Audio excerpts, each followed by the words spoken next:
The scene is set in the domain of Father Ricardo Alvarez, the Catholic Church of Reno. And as the night wears on, the good father finds himself giving the night mass to what few parishioners he has in attendance. A good majority of them are kind, ignorant of the walking corpses that sit among them, especially the one that preaches to them now, and his sermon is one filled with dire portents about dark times to come, and about the ever importance of vigilance against corruption and evil, and about strengthening the bonds of loyalties between those we care about and those we are loyal to. It is a very familiar type of sermon to those who have any experience with particularly fire and brimstone filled sermons.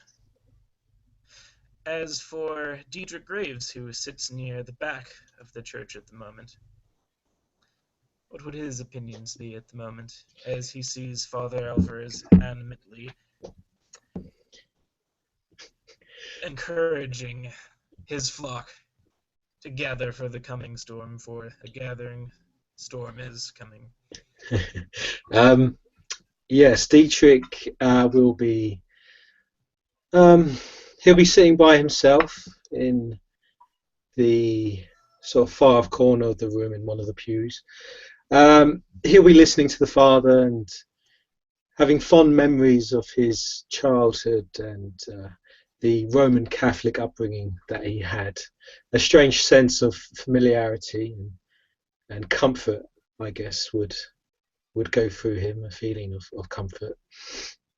He would listen to the sermon intently, trying to dissolve any message or meaning that the father is trying to portray, but the heavy-duty apocalypse and end of the world kind of subtleties or meanings to it, he feels a bit disinterested in. He'll observe the people in the crowd or the audience and how they react to the father's sermon, and he will sit patiently, more interested in speaking to the father personally than to listen to his service.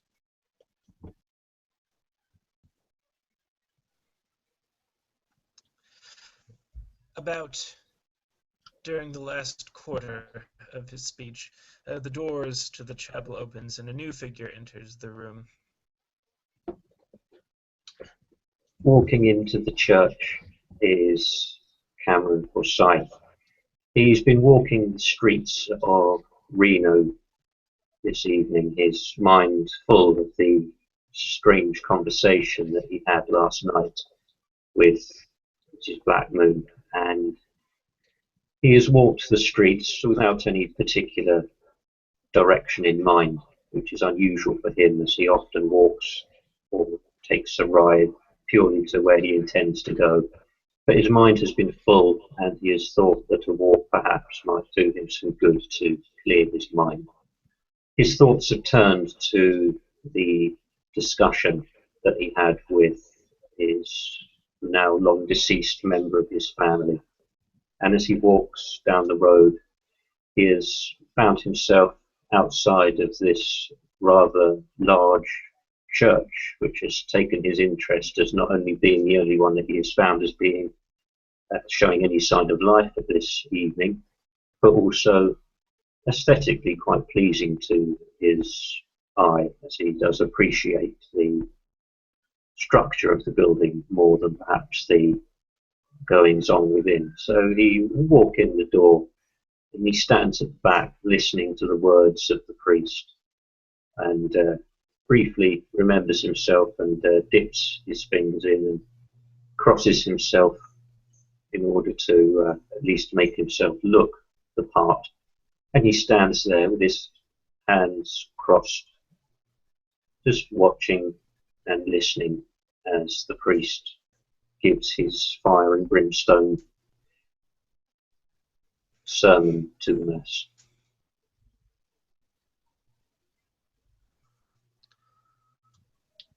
At the end of his sermon, the good father ends on a more somber note, briefly addressing the families of the recently departed, those who have been under particular stress, and to comfort them specifically in these dark times, hinting only so briefly at the strange happenings that have been going on, except in the vein that a normal priest of the church would, hinting that it is signs of future tribulations to come, and that it is even more proof that the flock must stand together. And as the night closes down for the kine, they begin to leave from the church. The good father recognizes the new gentleman who has walked into the building, standing near the back, respectful not to trespass beyond the bounds in his domain. He deems that he has shown proper respect by waiting to approach further. And he makes a mental note of that. He was not expecting to see any other kindred tonight.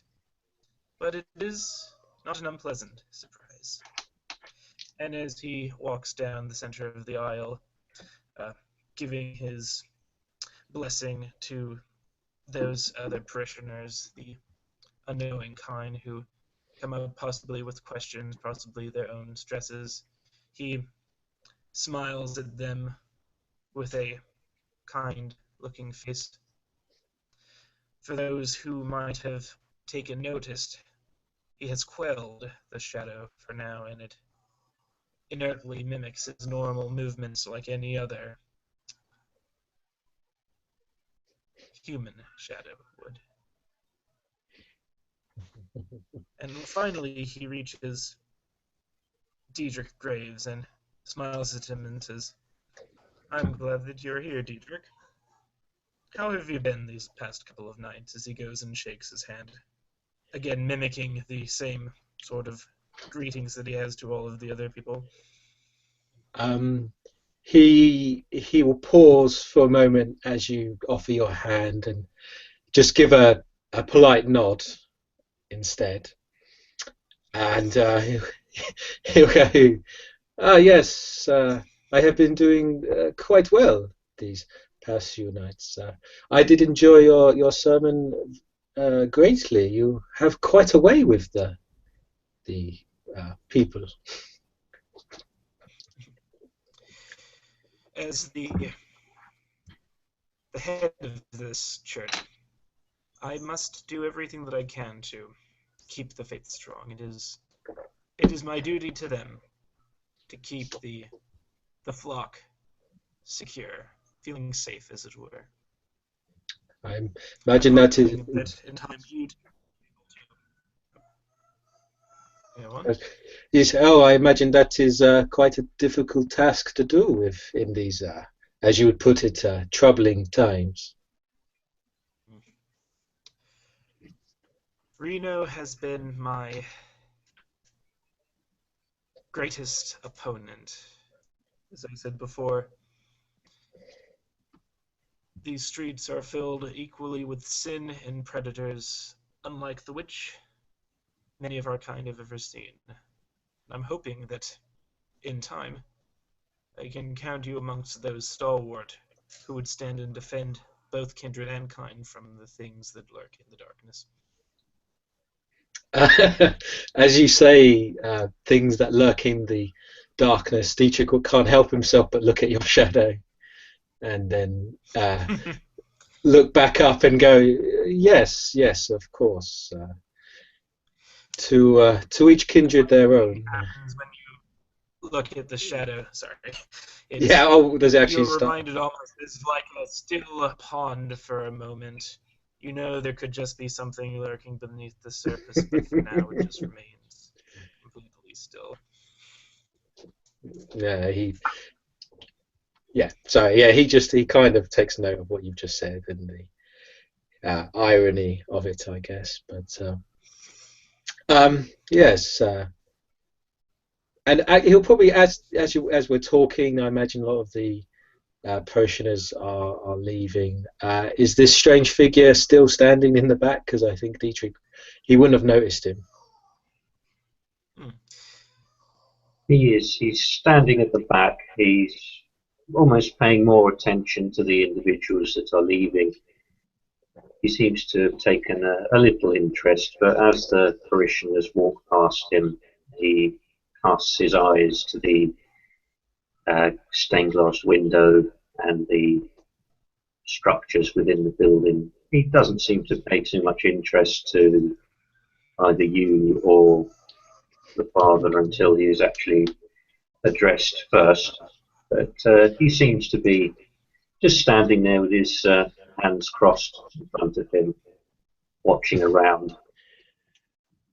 Okay, well, yeah, if he carries on in the background, Dietrich will, as the father's mentioning to Dietrich, he will say, yes, your sermon seems quite relevant. It is not only the kind that, as he says that, he'll look around quickly, but not see anyone.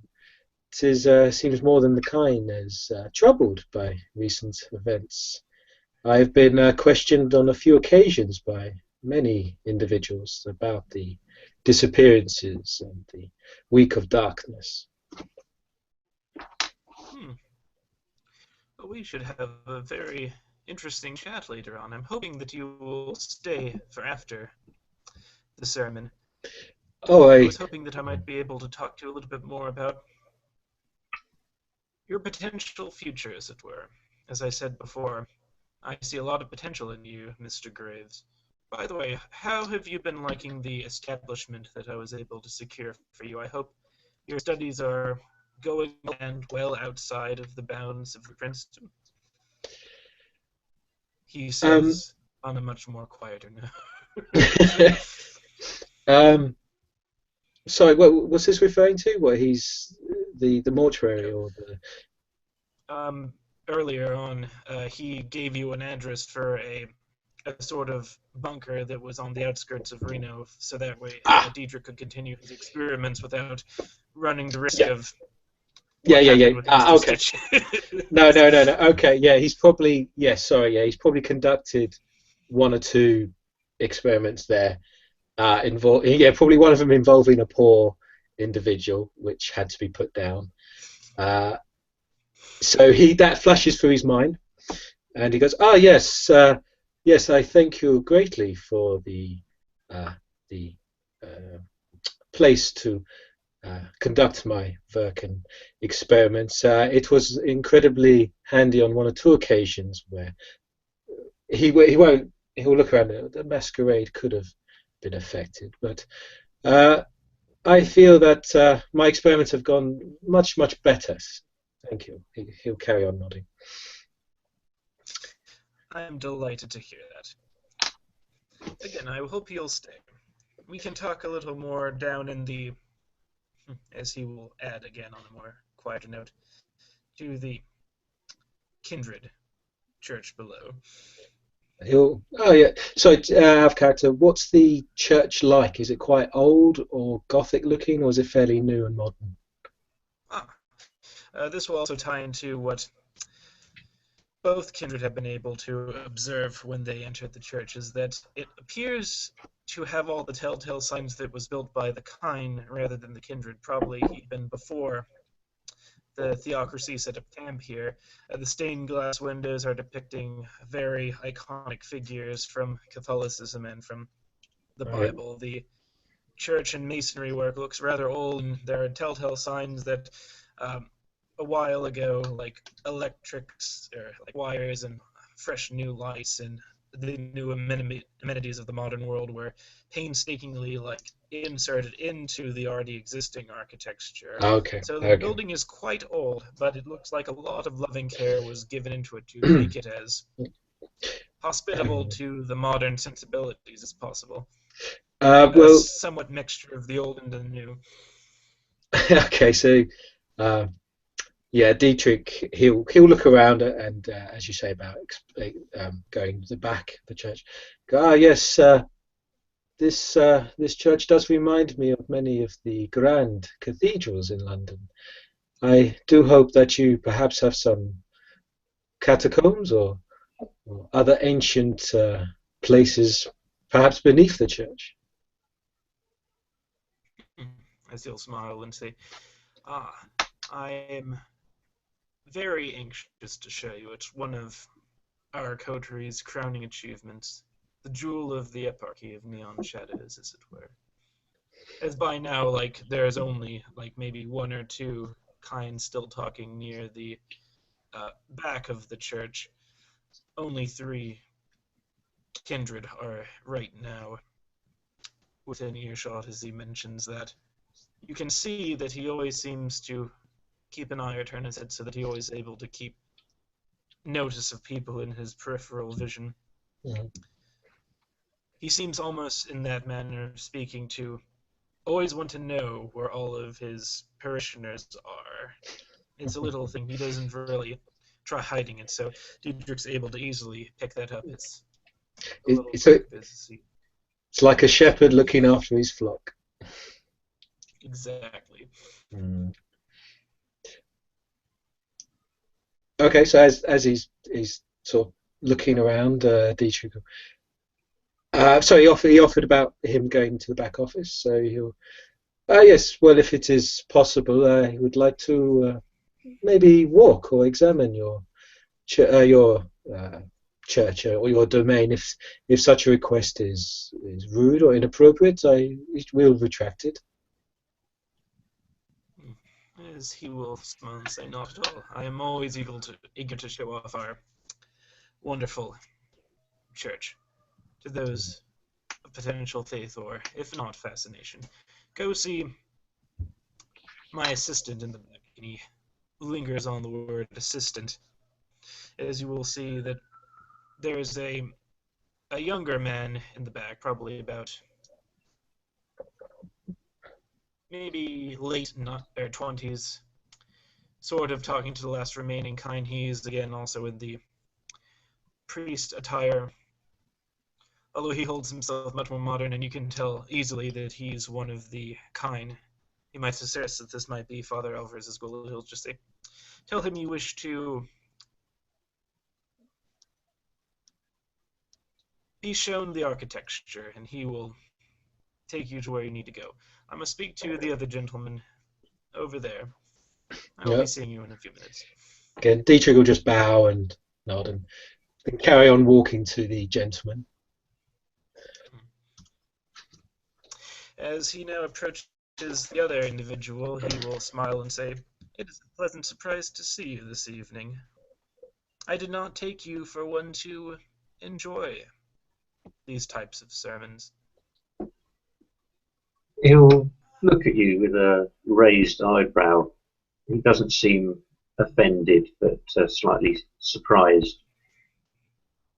Well, just because I'm not necessarily a follower of the faith does not mean I can not enjoy the aesthetic stature of this place. As he will smile and then say, "Ah, then you and a recent friend of mine have equally good tastes. This place was around before our coterie came to Reno. Brilliant piece of architecture, really." And he said, having spoken to you formally, he seems to now walk slightly around the pews, looking at some of the more interesting pieces. He sees that there's a couple of copies of the Bible that have been left on the pews rather than put away, and he picks a couple of them up and puts them where the rest have been piled more orderly. And you see that he makes a good effort to line them up and make them into an orderly fashion rather than left around as they may have been by some of the people leaving.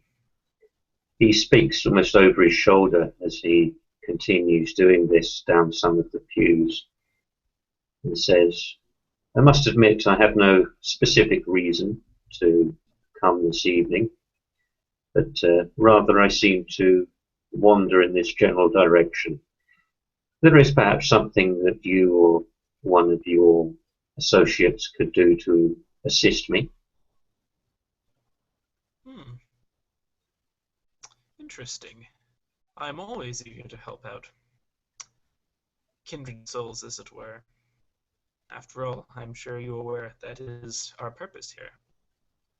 How can I be of assistance to you, my good sir? I assume you have candles lit in memory of the departed? That is correct. In a little alcove near the western side of the cathedral, you'll see that there's several racks where there are quite a lot of candles. A couple of kine stopped there and prayed at the start of Mass, and there's one of the three that are lingering is there praying right now, but that person is quickly spirited up by his either family members or friends. I would like for you to arrange for your associates to light 3 candles for me if possible and keep them burning. I understand that a donation is usually the required payment for this, and he pulls out a small black leather wallet from inside his coat, pulls out a couple of dollar bills, and if you want to do a roll, you can see what denomination they are. In that case, Dietrich, would you use your dice roller for me, since mine is currently down? The good father has a perception of, let's see here, Perception awareness, or 5 dice. 5 dice, yeah.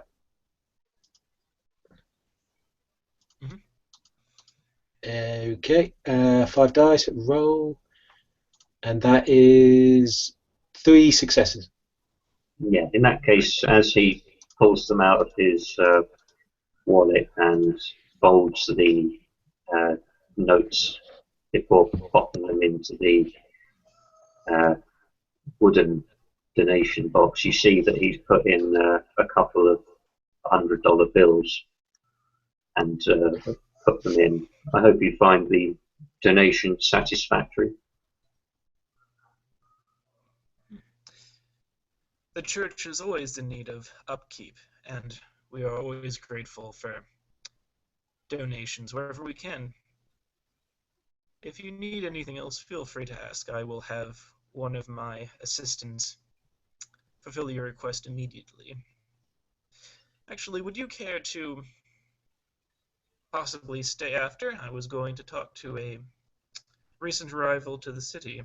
Perhaps you saw him. He was the mortician at the funeral for our late friend. He thinks for a moment. Yes, I would be interested to meet any new kindred who have joined the town. The city is always in need of upstanding new members of the kindred. And that reminds me, as I said before, the service you conducted, I have heard, was very... He thinks for a moment as to the best way to rephrase it. Very holistic, very soothing for those who were present. It seems that all had nothing but good things to say, and do indeed seem to have a way with the kind.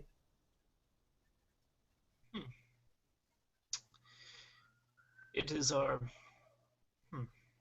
Think of it as our duty to ensure that, as he sort of comes around to your side, says the last few members of the kind walk past and out the door, he almost says in a whisper, make sure the kind remain comfortable, safe, able to go about their lives without a care in the world. I suppose at the very Please continue. I suppose at the very least it helps to ensure the masquerade is kept. It is one of our primary concerns. The flock needs to not only be safe, but feel safe. It is a very important part of the Nox theocracy. He But again, flashes we can you talk a more about it later. he flashes you a quick smile. It's his usual ice-cold smile and very fake as usual. He says, yes, the masquerade must always be continued, for more reasons than one. He stands aside, allowing you to pass. I would be very appreciative to meet this new kindred to Reno. After you. In which case he will begin to walk down the center of the pews. Once he reaches the end where the altar is and the grand, almost statuesque iconography associated so much with Catholicism. Very, very old looking, but still not a single speck of dust on it. Almost a meticulous level of care has been taken into this piece, as it is the center, as no matter where you go in the room you can always see it sort of looming over from on high. He takes a left, heading down a hallway that then again curves to the left. It leads to a flight of stairs, and after stepping down it, he catches up with his assistant. Let's see, where is his name? The good Father Ruiz. Yeah. As he will approach his ghoul and Mr. Graves, he'll say, "We have received a donation. Would you please go light 3 candles? Up above I will do the remainder of the tour," as his ghoul just bow and say, "Of course, Father," and immediately turn and walk back the way these two kindred came. As the good Father Alvarez smiles and says, "Dietrich Graves, have you met our friend here?" Dietrich will look at the figure and because he may have remembered you from the funeral, but I'm going to say he doesn't. Oh no, he would have. He saw your aura actually, so he would take note of that. And yes, I believe you were at a funeral that I hosted at my Mountain View mortuary. Yeah. He again flashes you a cold, icy smile with no real life in it or genuine nature to it. He extends his gloved hand to you and says, yeah, no, if it's a gloved hand, that's not so. He looks at your gloved hand and has a bit of a smile, and he somehow appreciates that in a weird way. And he'll extend his hand and shake. I would say it feels like a normal handshake to you. Doesn't feel odd or anything strange. But again, it's still weird how he shakes. He does it very quite quickly and then will quickly release or let go. while the two are shaking hands, Cameron will say, "Yes, I understand that you carried out your requirements with great skill. I am grateful that you took care of the man. He worked for my organization many years, and I'm always grateful to those who show respect and are compassionate to those who work for them." Oh, tis a pleasure to know that the man worked for such a respected, well, from what I can see of your posture, respected kindred. I do enjoy my work, and I appreciate the comments. Not many seem to understand how I work with the kind, and usually not when they're alive. Indeed, your profession must be one that people seldom enjoy discussing with you. After all, it has negative connotations, I suppose. Oh no, I've had a somewhat mixed reactions. Some of the kindred in Reno, yes, they have quite the reaction, but others seem quite intrigued and interested. I would have maybe a gathering of some kind for those who admire and respect and love the deceased. He again flashes you his icy, lifeless smile, and he turns to the father again. Well, it is always a pleasure to see that both you and Mr. Graves are taking care of the souls and the mortal remains of those in our city.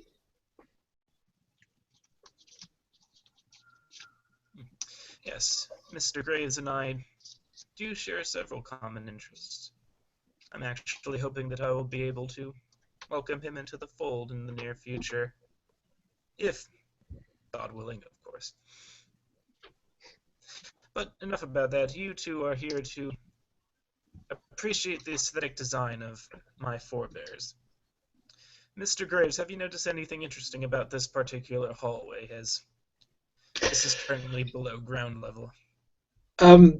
Shall I do a roll for that, or perception Yeah. roll? Okay. We'll go perception, and let's see what would be good at knowledge. Either investigation or academics, we'll say. Either one, I've got the same, so for me it's fine. All right then. Can you do a roll for me, 5 dice, once you've done yours as well, just to see what Cameron notices as well? So I'm voting perception academics, and it's +1 for me because of all specs. So just roll this now, and quite a few. So it's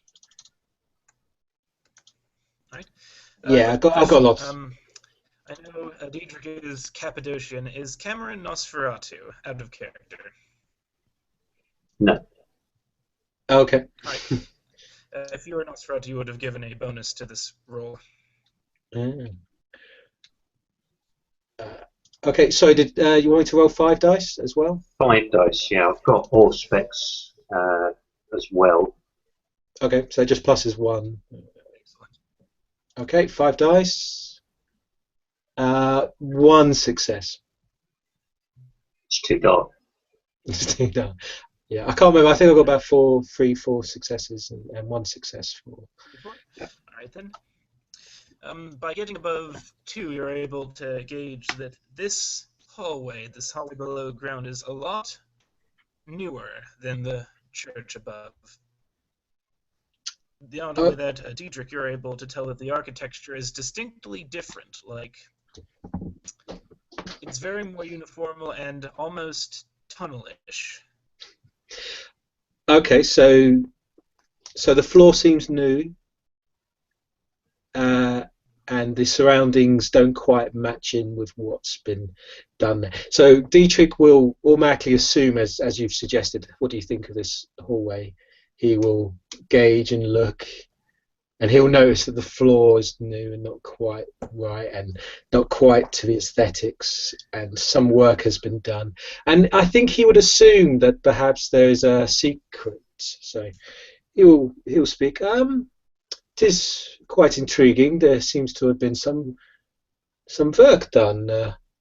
You wouldn't want to try to keep a secret from us now, are you?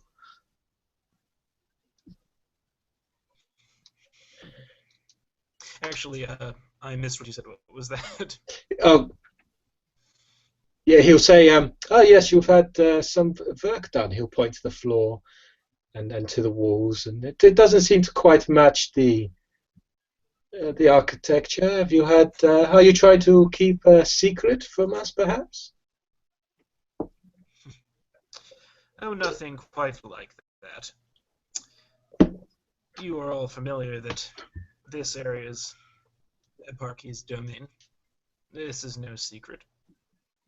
But it does have an interesting history. My predecessor, the previous Pontifex, he was the one who was able to secure this church. He was the one who commissioned for this to be built by his own ghouls, him overseeing the entirety of it. And this is only the beginning of what he was able to build. He was quite accomplished. A couple of years ago, he was even recommended to be taught under one of the Red Saints of the Eparchy in Vatican City, one of the highest honors for our kind. As he will begin walking down this hallway a little bit more and turn to this sort of unassuming wall, you'll notice that one of the bricks, quite to this type of setup, is a little just ever so slightly pulled out, upon which he will sort of grab it and using his barest of potence, he'll be able to just remove the brick, reach inside, and activate the trigger that opens the trap door that is here, sort of opening it and beckoning the two kindred inside.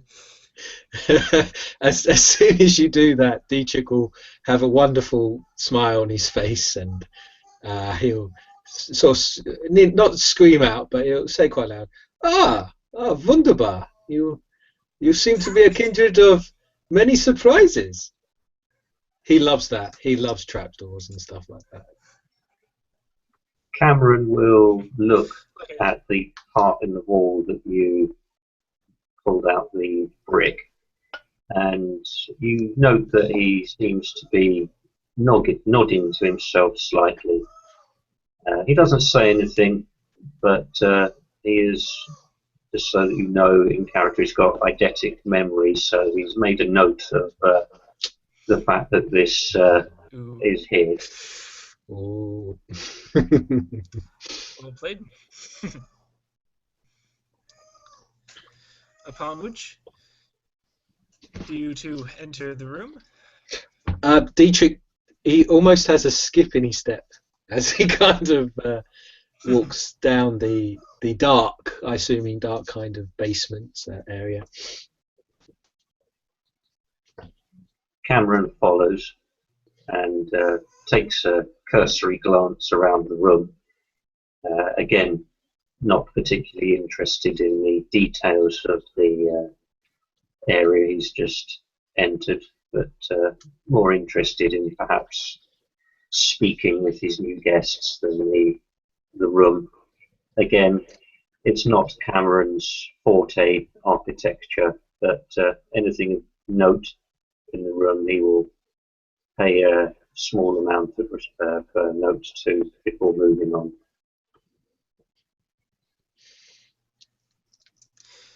As the three kindred are now walking down this hallway, it leads to what would be directly underneath the chapel above. You hear the sound of this trapdoor closing after the sound of a brick being slid back into place. And as you two walk into the room first, it's pitch black. And as the father lingers in the hallway, you hear him. Sounds like he's turning a dial, in which case these sort of lamps come to life that line the walls of this room, and as it brightens, you'll see this is another cathedral beneath the one above. Oh, wow. The How? architecture here is far more crypt-like in nature, and almost in contrast to the murals in the stained glass windows. There are still stained glass windows here, but there would be nothing but dirt beyond them. And worse so, even though it looks like each single piece of stained glass was there, each single one is a different shade of color, so dark you would think it black.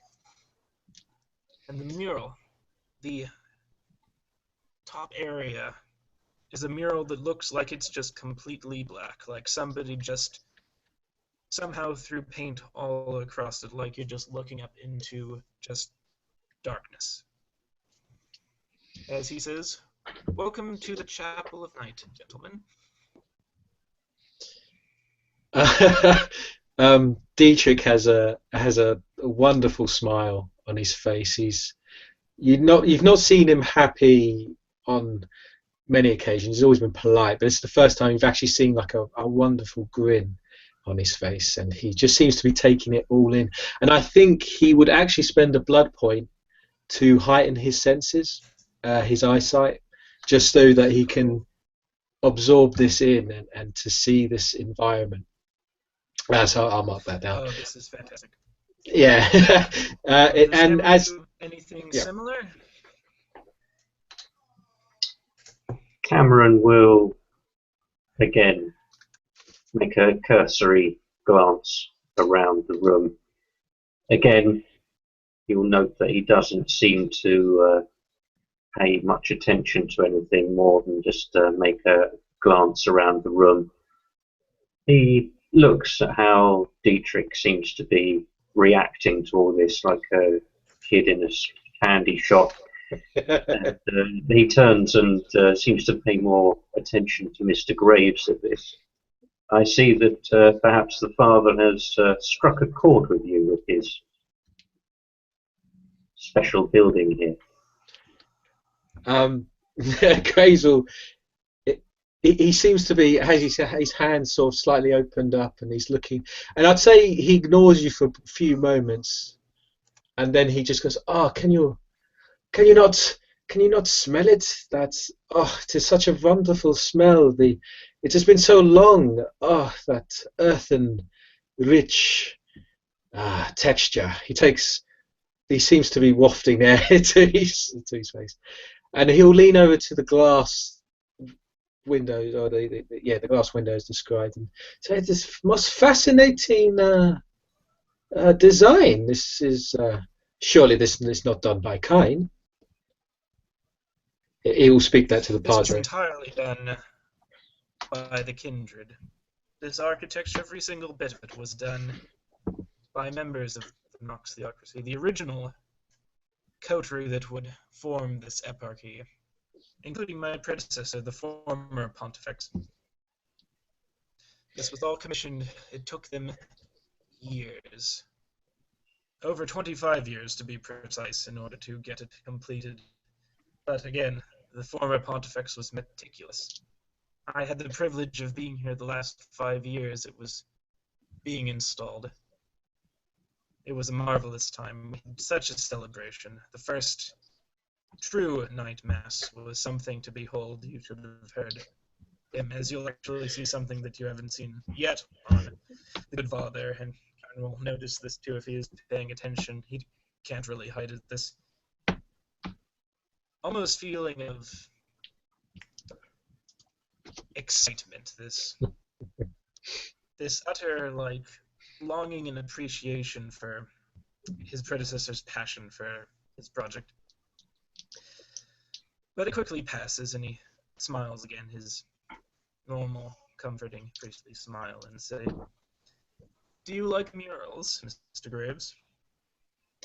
Oh, I've had experience in the past with some of the cathedrals and tombs and catacombs in London. I spent much of my early years as a kindred there. I found it a place of solitude, and it reminded me of the manner in which I was embraced. But he'll carry on looking around and saying, he kind of realizes what you've just shown him, and he's like, I appreciate what you have shown me here. This is very fine work. Guten Tag. So gives you a bow. As again, he will smile and say, "It is very rare for me to be graced with visitors who take interest in the architecture of this fine place. It is one of my small privileges to be able to show off our grand chapel. You note while this conversation is going on that Cameron almost seems to be biting his tongue. He's not being rude, it's just you'll note that he goes to speak almost and then literally does put his hand to his mouth almost to try and cover up the...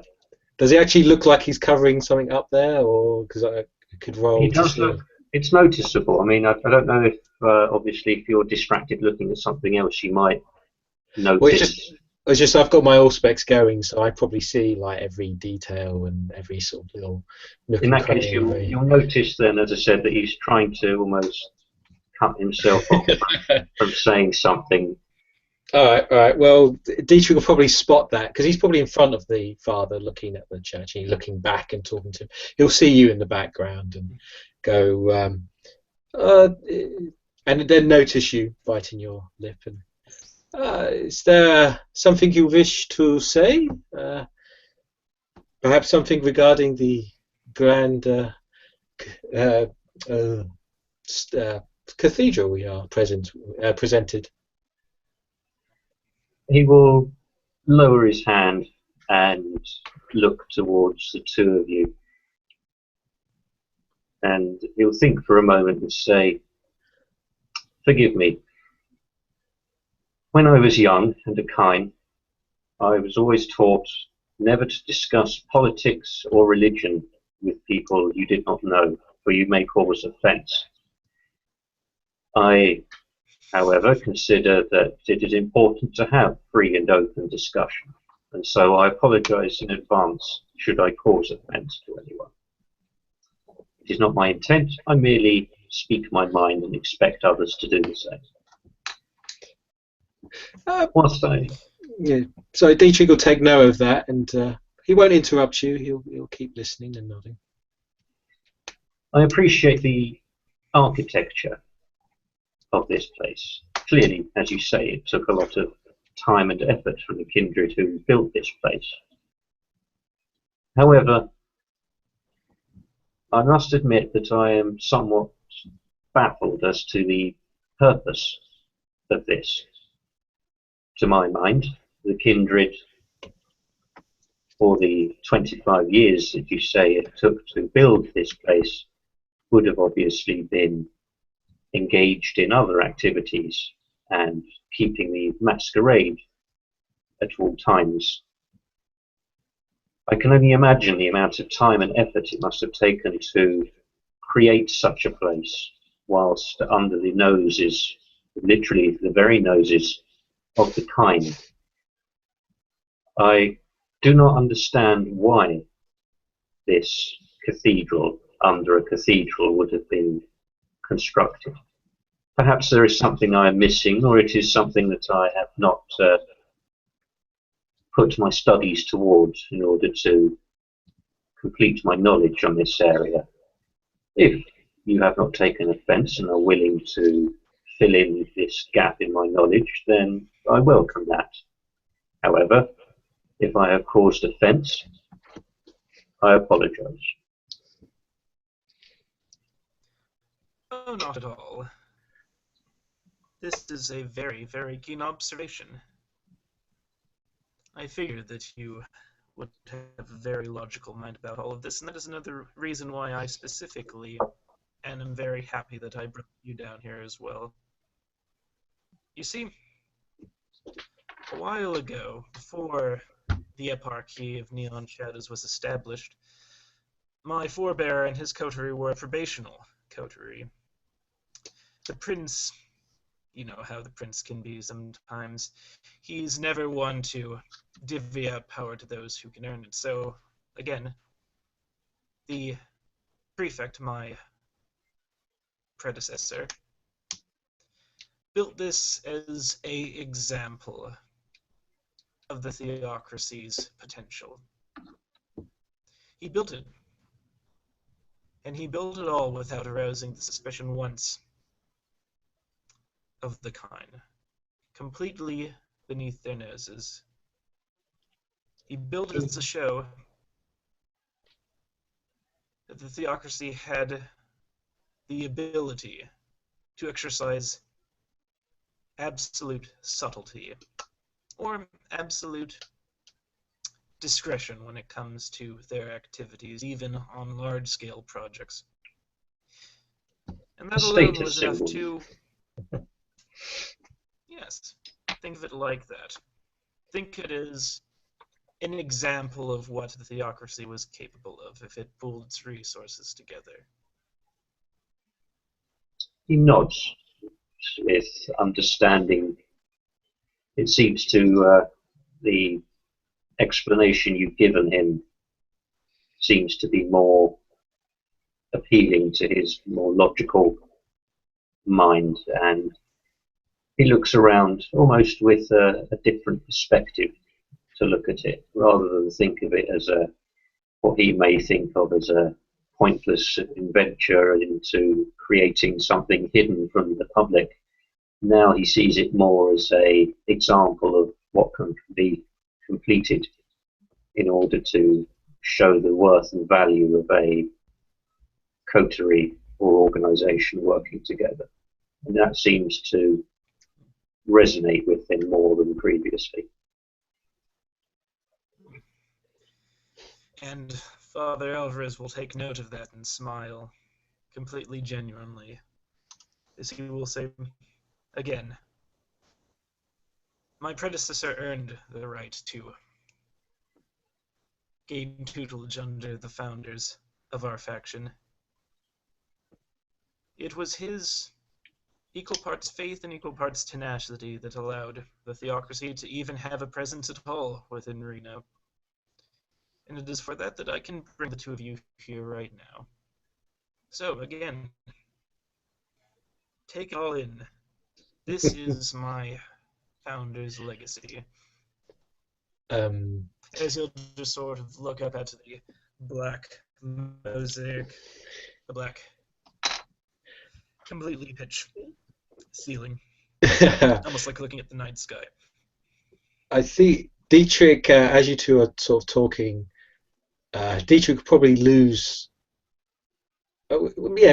some interest in the conversation and wander off, looking at the ceiling and the floor, and he's using his auspex. A perception check for that. I was just going to say, because with him he's got medium as well, so he can commune with spirits. So just to point that out there, out of character, if anything like that is about. So I'll do. Is this awareness test? Okay, so it's going to be. So it's 3 plus 2. He's aware. He's got a lot of dice here. So it's, hold on, 3 plus 2 for awareness, plus 1 because he's Cappadocian, plus 1 for all specs, and plus 1 because he's spent another point of all specs. So it's 8 dice in total, and a lot, I think. So that's 1, 2, 3, 4, 5 successes. So he's very good at this. He's instantly aware of the room. He spots any hidden little secrets or any things. Well, not only do you notice that the statues that line the walls are all of different kindred, each one from the original 7 clans, the founders of the Camarilla, with the exception of the one that you would probably assume would belong to the Tremere, which appears to have had its head completely removed, being the only defaced statue in here. But not only that, as you look at the ceiling, you notice that it's not just painted, but you notice that it's made up of thousands upon thousands, maybe even billions of individual dots. It's a ceiling, a mosaic made completely out of pointillism, but not only that, with 5, you can actually tell that it's not just completely black, it's actually depicting something. And with your heightened senses, you're able to see what that is. And that is just an eye. A single eye glaring down. An unearthly eye with withered skin, almost seems swirl, made of darkness, just looking right back down upon the entirety of it. Yeah, because to him this is all wow, amazing, and I would say he's probably going to look. What's the word? He's going to look out of it for a few moments. He's just going to be, and he'll probably do a moment where he'll spin on the spot, staring at the ceiling, just sort of. And you'd hear under his breath the words, "Oh, wunderbar, wunderbar," just spoken again and again. Again, Cameron will notice that you almost completely zoned out, and he will stand there and not to anyone in particular. He will say, anyone would think that Mr. Graves was a toreador. He might have a little bit of blood in him. Maybe. As he actually takes a closer look and then smiles and then just sort of walks up to Dietrich and then whispers something to him. Cameron may make a roll perception check to hear what he whispers. Okay, what? Yeah, will that be just perception or perception alertness? It would just be like perception alertness, I'd say. That'll be 4 dice then. Okay, 4 dice and roll. Okay, I think 2 successes there. Right. As you'll just hear him barely audibly whisper the words, "Do you see it, Mr. Graves?" As you whisper that in his ear, he'll suddenly stop and come to his senses and look back down. He goes, yes, I see it. I see it. This would, again, he'll look around and this would put Mr. I or Mario to shame. Mr. Mario was not the only toreador to have a profound aesthetic sense. As he'll just sort of look up, and he'll just say, "When you stare into the abyss stares back into you." Oh, that really strikes a chord with Dietrich, and he'll kind of look somewhat taken aback, as if he suddenly feels as if maybe he's just been entrapped into something here, and just goes, you've said something really key to him. You said something very important to him there, so he feels really suddenly somewhat protected or paranoid. And yes, you're quite correct there. Please excuse me for a moment. I must sit. Ooh. As he will say, "No need to sit in the pews. Hopefully, by the next true night mass, we'll be able to have all of the coterie members in here, and you can hear me at my best. But for now, follow me. I'll lead you to my study," as he will gesture to Cameron as well, and lead the 2 kindred, again almost mirroring the chapel above, towards the end where there would be a normal altar, but instead of any depiction, there's just nothing. An empty pedestal, as it were. And then just head straight into the left and enter into this very nice and relatively furbished, almost living room area.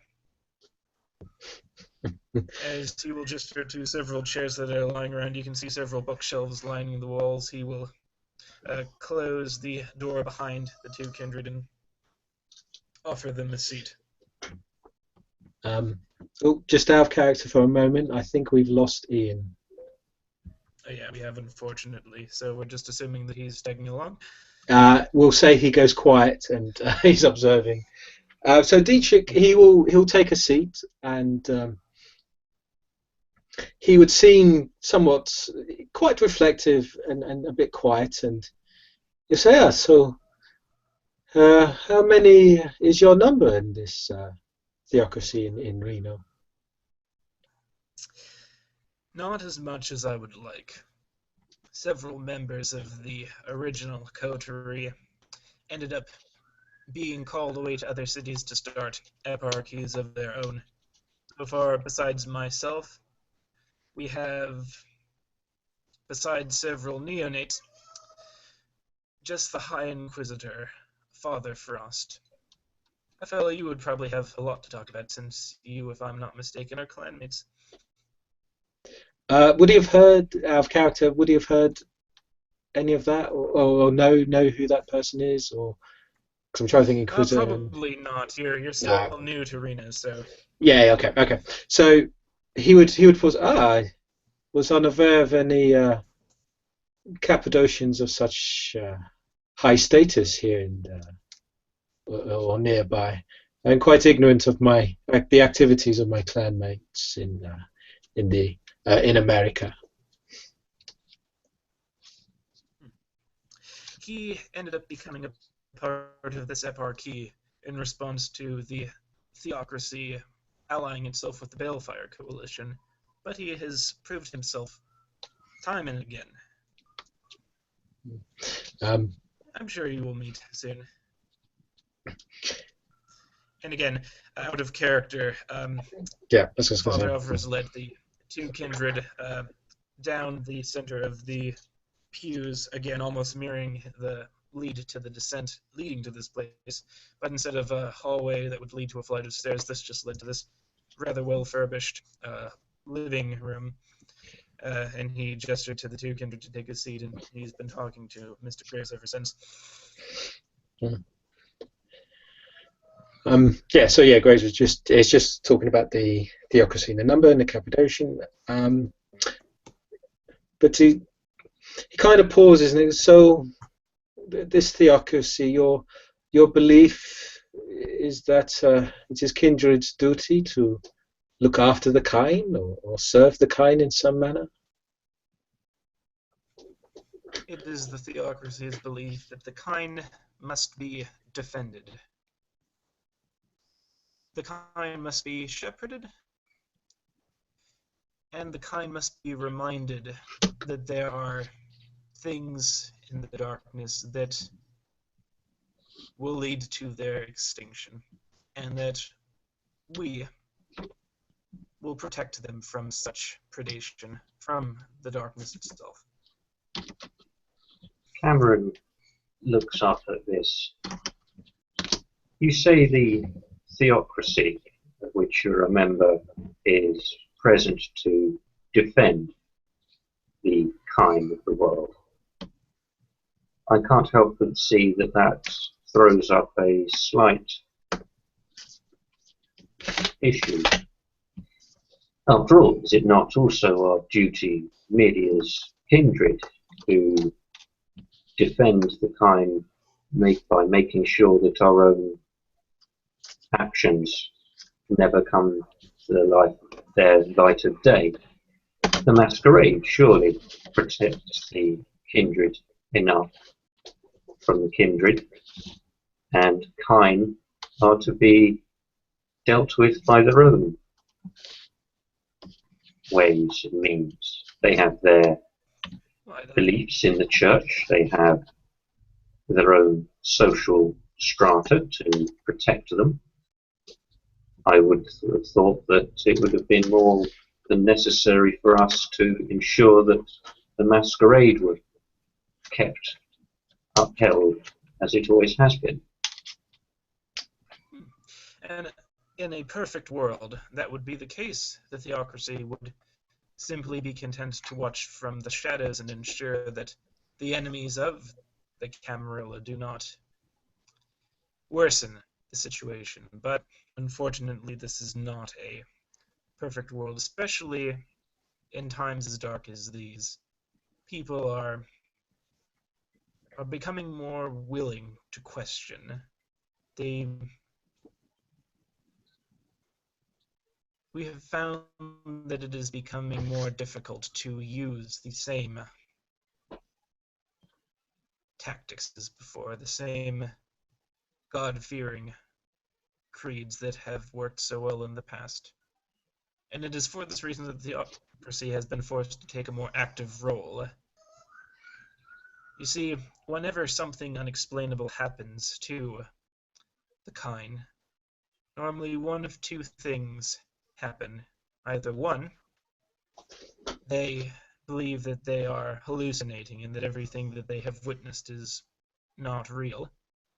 Or two, they realize that what they have witnessed is real, and that reality is far, far stranger than their original conceptions. And the latter is where we run into trouble. But it is also where we find our greatest strength, for it is then that we use our power with the church to sway their viewpoints, to make them believe that there are some strange powers out there, but it is in the hands of God and not they.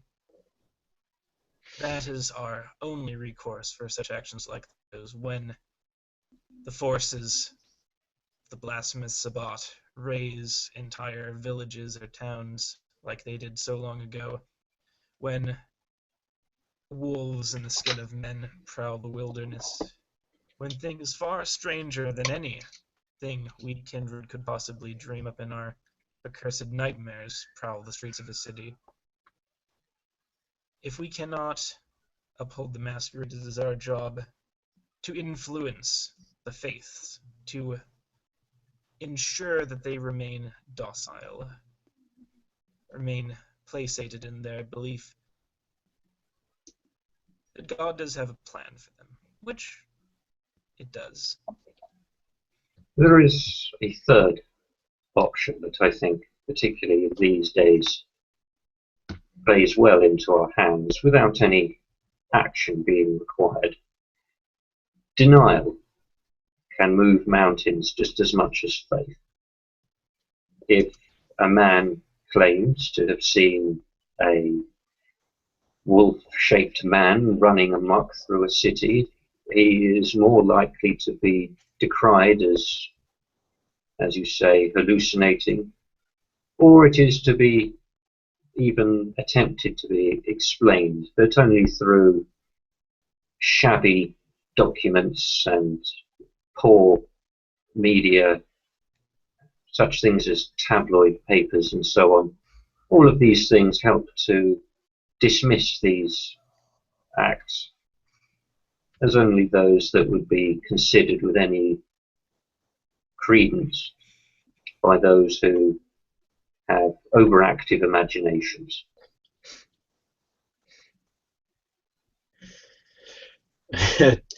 Dietrich was just nodding at both arguments there.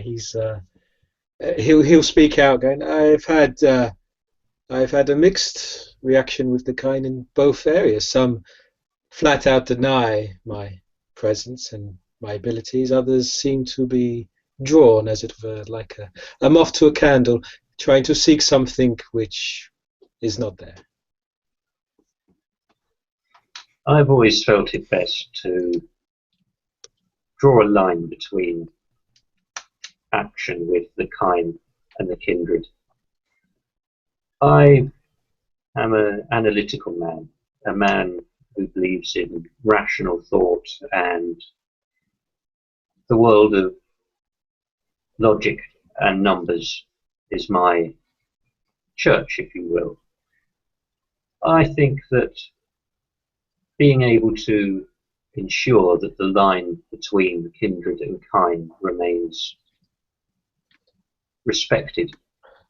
There are those who will always cross the line, breach the masquerade, but it has survived for as long as kindred first decided to create the idea of the masquerade. There are those higher up in the camarilla who can act where necessary, and it is always the responsibility of princes to punish, if necessary, those who have breached the masquerade. But I think that with organizations acting as a buffer, while law can perhaps sometimes be unnecessary.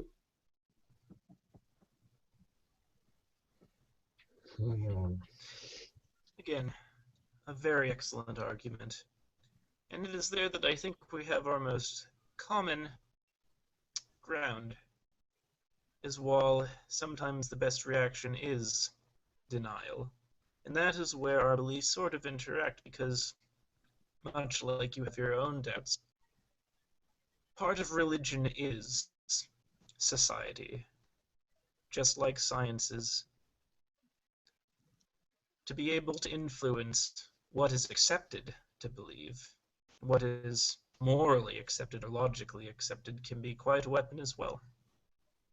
Being able to bring such weapons to bear against the enemies of the masquerade and those who would seek to bring complete upheaval to kind and kindred society can easily be broken or bowed into submission by these powerful forces. And that is why I like you, Cameron. He looks almost You have a good head on your shoulders. generally drawn aback by being told by someone that they genuinely like them. I'm going to make a roll to see if he can actually see whether this is genuine or not. So the perception, empathy, it's only going to be 4 dice, although would all specs take any use on this? Yeah, all specs pluses to all perception rolls. So yeah, so that will be 1, 2, 5 dice to see if he can actually pick out whether he's being lied to. Okay, 5 dice, and no. No, he believed it to be genuine. No, yeah, no successes Again, there. he looks a little taken aback by the fact that he's been paid a compliment like this, and again, almost automatically flashes his fake and cold smile in the direction of the father, can lead to very interesting discussion. I would be happy to discuss these things with you, and if you are willing, I would be more than happy to invite you to my casino for a theological discussion such as this at another time. I do still have your card. I think that would be a delightful evening. He pulls out his small metal card holder and pulls out one for the priest and hands that to him.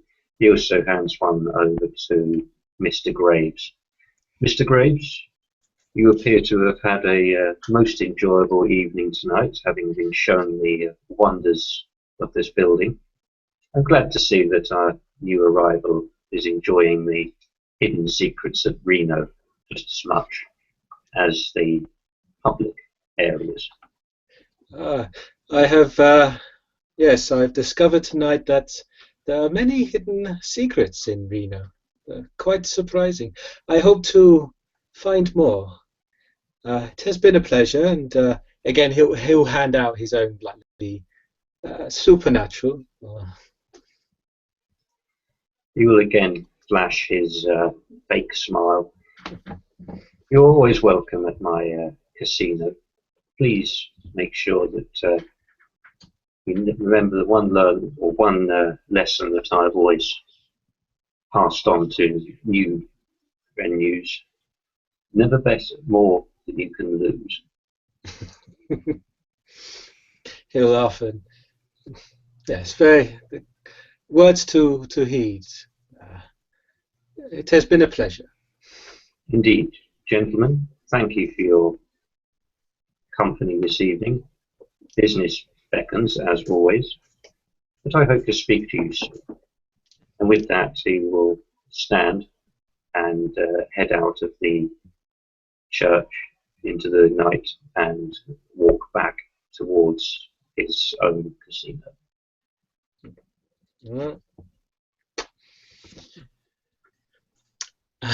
So as he leaves, Graves will sit back down and most when he walks quite far away, he'll most intriguing man. He seems to be one of great logic and science, but it is quite ironic, are we not, a contradiction to such things?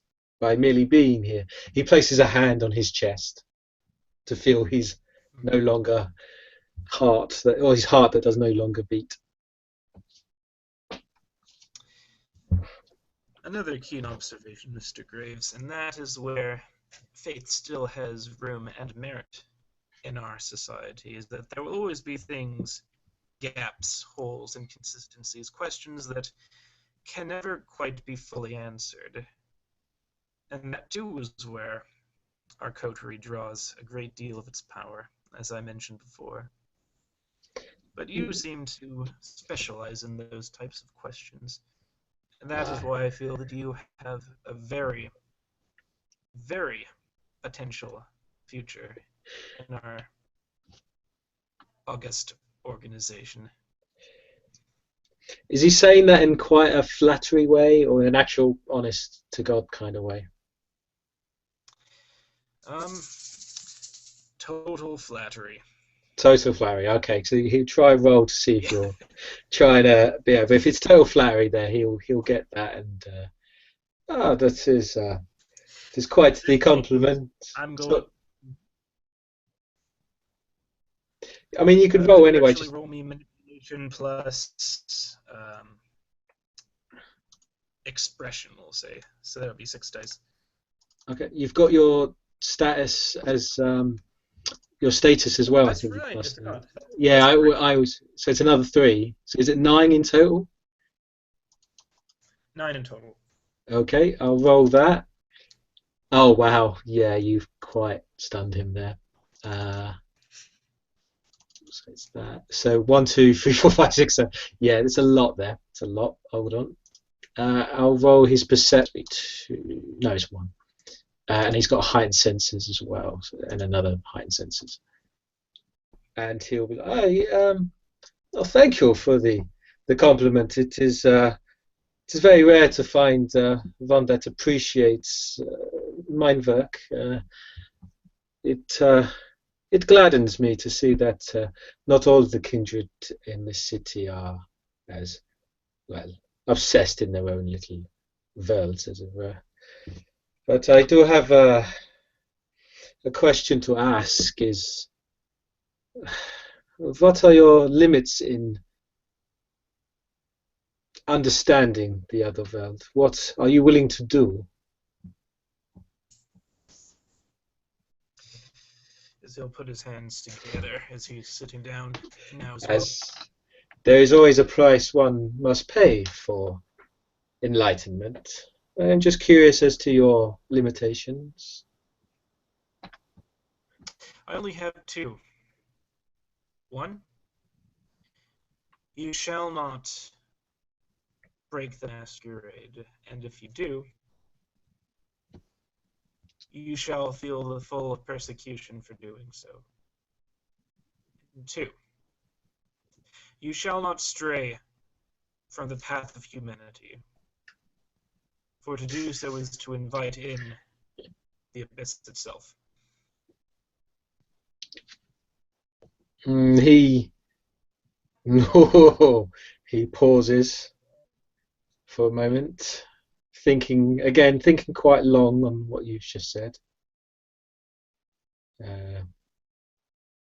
The first statement I have had my trouble with, but I am in agreement. The masquerade serves its purpose very well.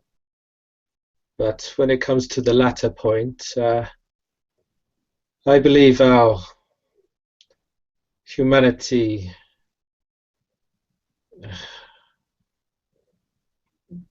binds us and anchors us to a world no longer ours. But in your domain and under your service, I'm more than happy to retain what it means to be mortal. As you'll actually see him just sort of shake his head upon hearing that, as he will sort of get up now and walk over to you, and he will not put his hand on your shoulder, but he will sit down next to you this time and look at you, and could you give me a manipulation plus empathy? Okay. Going to be for 5, 6. 6 dice. Bloody hell. Yeah. 1, 2, 3, No, I 4, forgot the 5, 3. 6. Plus 3 to that as well. Okay. Oh well, it's 1, 2, 3. Oh god. Yeah, I think you've done it. 1, 2, 3, 4, 5, 6, and then another 3. 7, 8. So it's 8 dice. I don't think I can. You're trying to manipulate, or you're trying to. Yeah, Because he's going for the gut. He's basically Oh, okay. just going to All look right. at you with I'll roll very... perception plus empathy, because I'm trying to work out what you're doing. So it's 1 plus heightened senses plus the blood point I spent. So it's 6 dice I roll. Oh, plus my status. I'm a neonate, so plus 1. So it's 7. Not as many. No, no good. So you get me that? Yes. Again, he will just look at you with almost caring eyes, the eyes of somebody who has seen many people like you come before, like you're actually confessing some sort of sin or some sort of deep-seated secret or doubt within yourself, and he'll say, Mr. Graves, I know it is tempting to stray, especially since the transformation has made us so inhuman. But the world we live in is one that belongs to humanity. The meek shall inherit the world, and it is our place, by God. For to stray from that path is to invite in everything that is anathema to existence itself. Hunger, apathy, hopeless obsession, and the extinction of the self itself. That is the temptation for straying off the path. I know it will be hard, but if you stick to the path of humanity, if you keep trying, even as you delve deeper into the mysteries of this world, you will find yourself rewarded tenfold. For we must never forget what we have to give up in order to survive. The moment we do is the moment we turn our back on God itself. And when you do that, there is nothing but darkness awaiting you. Oh wow. Yeah, you've really shot you. I would say as you're saying this, no, you've really hit a chord there, especially the darkness part. You really hit a chord there. As you're talking, I'd say a small blood tear runs down Dietrich's right eye. No, you've done it perfectly there. I'd say because you rolled such a high manipulation as well. A small blood tear runs down his right eye, and he kind of doesn't even realise it because he's so entranced by what you're saying and the words you're speaking. And he says, and he kind of he's taken back for words. He'll speak very very kind and wise words to me. I do appreciate this. He'll quickly wipe the tear from his face. Yes, we do stray from our past. Even in our mortal lives, we seem to be set to repeat our mistakes. And as he's talking, he'll also feel on his forehead. You'll see him feel slightly, and you'll notice for the first time he's actually got a circular scar on his forehead, and he seems to sort of just rub this and goes, it's either that we're all haunted by our sins, and we forget that even kindred could be forgiven. That is our ultimate goal, Dietrich. It is only by ensuring that what is, and that what must happen, that we will find paradise again in the end, and that all of our struggle will have been worth it. That is why it is important that we do not stray from the path of humanity. For there will come a time so dark it will seem the only option to us, and it is then, more than ever, that the kindred and kind will need our order. For we are the shepherds of the night. That is our destiny. Yeah, Dietrich feels quite vulnerable and exposed here, so he'll take a moment and then go, yes, but I I feel that I have quite overwhelmed from this evening. I feel that perhaps this will be a conversation for another time. Uh, I must attend to my to my studies. I will bid you a good evening. Uh, Of course, Mr. Graves. And we talk again soon. Remember, you can always seek sanctuary here. he'll bow and thank you. It has been a long time since I've received such kindness. Again, he just sort of gives a big long bow, and if he's about to say something, but then he'll shake his head and turn away to walk outside. He does a bit of a fast-paced tour outside the cathedral, or the catacombs in the cathedral. As Dietrich walks out of the main chapel, he can almost feel the eye of the abyss burning from on high. That unblinking, heavy darkness looking down as he pushes open the trapdoor and closes it with that single brick just slightly sticking out. As he walks back up, you can actually see the light of the moon coming down through the stained glass windows in the church of the Kine. And as you walk out into the night, it is almost like a great weight has been lifted off of your back. But meanwhile, down in Father Alvarez's study, he just sort of sits back in his chair and just smiles at how that could not have possibly gone better than he was planning. With any luck, word will spread from both Cameron and Dietrich.